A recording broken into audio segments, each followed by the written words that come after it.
ইরানের সর্বোচ্চ নেতা আয়াতুল্লাহ আলী খামেনিকে লক্ষ্য করে হামলার ঘটনার পর ইসলামী বিপ্লবী গার্ড কর্পস আইআরজিসি বড় ধরনের প্রতিশোধমূলক সামরিক অভিযান শুরু করেছে বলে দাবি করা হয়েছে।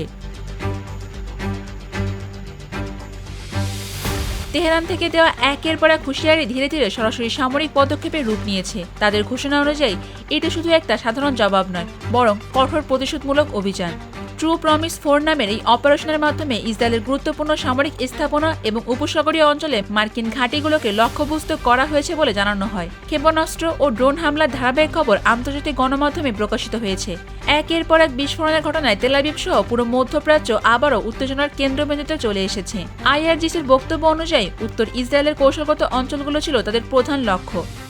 হাইফা নৌঘাঁটি এবং রামাত ডেভিড বিমান ঘাঁটির ওপর আঘাত হানার দাবি করা হয়েছে। এই ঘাঁটিগুলো ইসরায়েলের উত্তরাঞ্চলের সামরিক কার্যক্রমের জন্য অত্যন্ত গুরুত্বপূর্ণ বলে বিবেচিত হয়। পাশাপাশি সামরিক শিল্প স্থাপনাগুলোতেও হামলার কথা বলা হয়েছে, বিশেষ করে আজদুদ শিল্প এলাকার প্রতিরক্ষা উৎপাদন ও সামরিক সরঞ্জাম রক্ষণাবেক্ষণের সঙ্গে যুক্ত অবকাঠামোকে লক্ষ্য করা হয়েছে বলে জানানো হয়। আইআরজিসি দাবি করেছে এসব আঘাতের উদ্দেশ্য ছিল ইসরায়েলের প্রতিরক্ষা সক্ষমতাকে দুর্বল করা এবং কৌশলগত চাপ সৃষ্টি করা। তবে এসব দাবির অনেক অংশ এখনও স্বাধীনভাবে যাচাই করা সম্ভব হয়নি। তেল আবিবে ক্ষয়ক্ষতির খবর এসেছে। ইসরায়েলি গণমাধ্যম জানিয়েছে সাম্প্রতিক ক্ষেপণাস্ত্র হামলায় একটি ভবন সম্পূর্ণ ধ্বংস হয়েছে এবং একটা নির্দিষ্ট সামরিক স্থাপনায় সরাসরি আঘাত লেগেছে। যদিও ইসরায়েলের পক্ষ থেকে বলা হয়েছে যে তাদের আকাশ প্রতিরক্ষা ব্যবস্থা সক্রিয় ছিল এবং বহু হামলায় প্রতিহত করা হয়েছে, তবুও কিছু আঘাত এড়ানো যায়নি বলে বিভিন্ন প্রতিবেদনে উল্লেখ করা হয়েছে।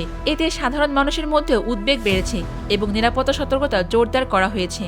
অভিযানটি শুধুমাত্র ইসরায়েলেই সীমাবদ্ধ ছিল না বলে আইআরজিসি জানিয়েছে। উপসাগরীয় অঞ্চল, মার্কিন ঘাঁটি ও সামরিক সম্পদকেও লক্ষ্য করা হয়েছে বলে দাবি করা হয়েছে। কুয়েতের আবদুল্লাহ আল মোবারক বিমান ঘাঁটিতে একাধিক ব্যালিস্টিক ক্ষেপণাস্ত্র ও ড্রোন হামলার কথা বলা হয়েছে। এতে কিছু গুরুত্বপূর্ণ অবকাঠামো ক্ষতিগ্রস্ত হয়েছে বলে তাদের বক্তব্য। ইরাকের একটা সামরিক ঘাঁটিতেও হামলার দাবি করা হয়েছে, যেখানে মার্কিন বিশেষ বাহিনী অবস্থান করছিল বলে উল্লেখ করা হয়। এসব তথ্যের পূর্ণাঙ্গ আন্তর্জাতিক নিশ্চিতকরণ এখনও পাওয়া যায়নি, তবে পরিস্থিতির গুরুত্ব নিয়ে সন্দেহ নেই।